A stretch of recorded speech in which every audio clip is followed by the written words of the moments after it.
There is a siege happening inside your body, right now. I'm talking about the belly that's still there, even though you've been eating less, even though you're not skipping the gym, even though you cut the junk food out completely. You haven't touched food yet this morning, and by every logical rule, your body should be burning fat right now. But it isn't. You could eat a clean meal, hit a hard workout, drink 3 liters of water, and your body will still store fat, because it made its decision hours before any of that happened, in the very first minutes of your morning. This is not your fault. Your belly fat is not listening to your willpower. It is listening to one hormone, cortisol, and more specifically, the Cortisol Awakening Response, the CAR, the hormonal event that happens in the first 45 minutes after you open your eyes, every single day. What you do inside that window determines whether your body burns fat or stores it for the next 12 hours, and most people are destroying that window without even knowing it. Today, I'm going to show you the exact 6-step sequence that fixes this, not through discipline, through biology. Here is the mechanism you need to understand. The Cortisol Awakening Response is a rapid 38 to 75% surge in cortisol that peaks roughly 30 to 45 minutes after waking, and in a healthy, well-regulated body, it peaks fast, drops fast, and hands the metabolism off to a fat-burning state by mid-morning. That's the design. Peak early, drop clean, burn fat for the rest of the day. But when modern life collides with that window, the phone in your hand, the caffeine at minute 1, the skipped breakfast, the wrong kind of exercise, that spike doesn't drop, it plateaus, it stretches, and while it stays elevated, your body is doing something very specific. Deep in your abdominal fat tissue, there are glucocorticoid receptors, docking stations built specifically for cortisol, and visceral fat, the deep belly fat around your organs, has a far higher concentration of those receptors than fat anywhere else on your body. Every time your cortisol stays elevated past its natural window, those receptors pull more fat into your abdomen. Cortisol also triggers insulin, which locks the fat in place, and disrupts leptin and ghrelin, your hunger hormones, making you feel ravenous even when you've eaten enough. This is why people who are technically in a calorie deficit still struggle to lose belly fat specifically. The hormonal environment is overriding the mathematics. The body is choosing survival over body composition. This is not willpower. This is receptor biology. Your body does not release fat when it feels under threat. It releases fat when it feels safe. And the entire protocol I'm giving you today is designed to send one signal: you are safe. Stand down. 1. No phone for 60 minutes.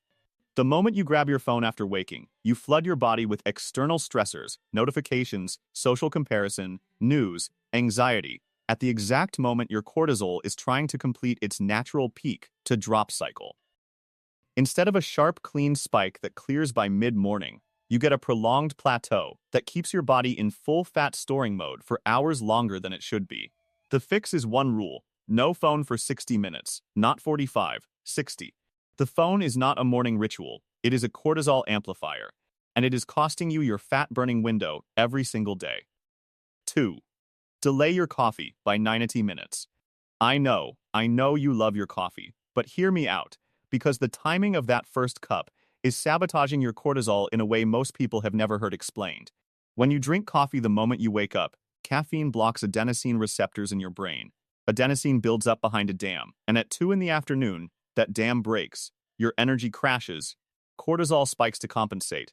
You crave sugar. Insulin fires. Belly fat is stored, all because of coffee at 7 a.m. There is a second problem. Your cortisol is already at its natural peak right after waking. Caffeine also stimulates cortisol production, so you stack a caffeine-triggered spike on top of the natural one, overshoot the response, and extend the fat-storing window by another hour or 2. The fix: wait 90 to 120 minutes before your first coffee. Let the natural cortisol cycle complete its peak and begin its descent, then add caffeine, where it amplifies fat burning instead of blocking it. By the way, if this is the first time you've heard any of this is exactly what this channel is about. I break down your biology so you stop guessing and start understanding. Hit subscribe. I post every week and every video is built like this one. Okay, number 3 is the one most people try and still get wrong. 3. 10 minutes of morning sunlight. Your circadian rhythm is the master regulator of your cortisol curve, and morning sunlight is the master regulator of your circadian rhythm. Natural light entering your eyes within the first 30 minutes of waking activates your biological clock, suppresses residual melatonin, locks in the cortisol peak timing, and sets your appetite and metabolic hormones onto their correct daily schedule. People who receive consistent morning sunlight have measurably lower body weight than those who don't, not because of willpower, because of circadian biology setting the hormonal schedule correctly. The fix: get outside within 30 minutes of waking, 10 to 15 minutes, no sunglasses. Let the light hit your eyes. In winter, sit directly next to a bright window. The signal still lands. Your biological clock still sets. 4. High-protein breakfast.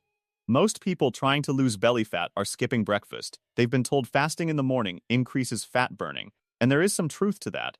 But here is what the research actually shows. Women who skipped breakfast 4 or more times per week had significantly elevated cortisol through midday and showed a flat, blunted cortisol curve. The same disrupted pattern linked directly to insulin resistance, abdominal obesity, and cardiometabolic disease. Your first meal acts as a cortisol reset signal. It tells your body, threat is over, resources are available, shift out of survival mode. When that meal never arrives, cortisol keeps being secreted, because no food means scarcity, and scarcity means hold the fat. The fix: eat within 60 to 90 minutes of waking, and make it high in protein. 25 to 35 grams, eggs, Greek yogurt, salmon, cottage cheese. Protein stabilizes blood sugar, prevents secondary cortisol spikes through the day, and switches your metabolism from fasted conservation mode into fed fat burning mode. Skipping breakfast does not extend fat burning, it extends cortisol, and those are not the same thing. 5. Water before anything else. The moment you wake up, you are mildly dehydrated. 8 hours without water, and even 1 to 2% dehydration is enough for your hypothalamus to read it as a physiological stressor. When your hypothalamus detects stress, it activates the HPA axis, the same system that produces cortisol, the same signal that tells your visceral fat receptors to hold on. The fix: 1 to 2 glasses of water before coffee, before food, before anything. Add a pinch of sea salt and the juice of half a lemon if you want to go further. Sea salt replenishes electrolytes your adrenal glands need, and vitamin C from the lemon has been shown to blunt cortisol in stress conditions. This is mineral replenishment at the moment your adrenal glands are most active. Dehydration triggers cortisol. Water signals safety. It takes 30 seconds.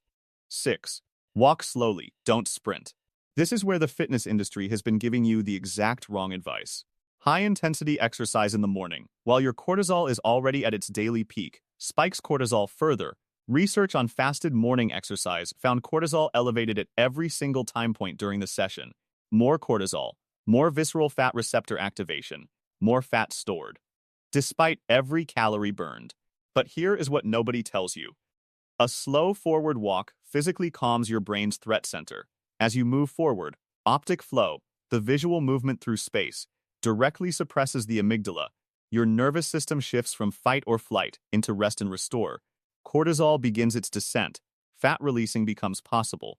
The fix: 10 to 15 minutes of slow forward walking, outside, in natural light, within 30 minutes of waking. Not intense, deliberately slow. This is not gentle exercise. This is targeted neurobiology. Forward motion signals safety. And when your body feels safe, it lets go of what it has been holding on to. Before you go implement all of this, stop. There is one mistake that quietly cancels everything else. People fix the morning and destroy the night. The cortisol awakening response, its timing, its magnitude, its drop rate, is entirely determined by the previous night's sleep. One bad night of sleep reduces insulin sensitivity by 40% and creates a flat, dysregulated cortisol curve the following morning, the same pattern that drives abdominal fat accumulation regardless of what you eat or how hard you train. The morning protocol is the output. Sleep is the input. You cannot out-morning a bad night. Same bedtime, same wake time, 7 to 9 hours, cool room, and no alcohol within 3 hours of sleep. Alcohol raises cortisol and destroys sleep architecture at the same time. It is the fastest route to belly fat that exists. Here is the complete protocol. You can start tomorrow. 6 a.m. Wake up. Phone stays face down. The car window has begun. 6:01.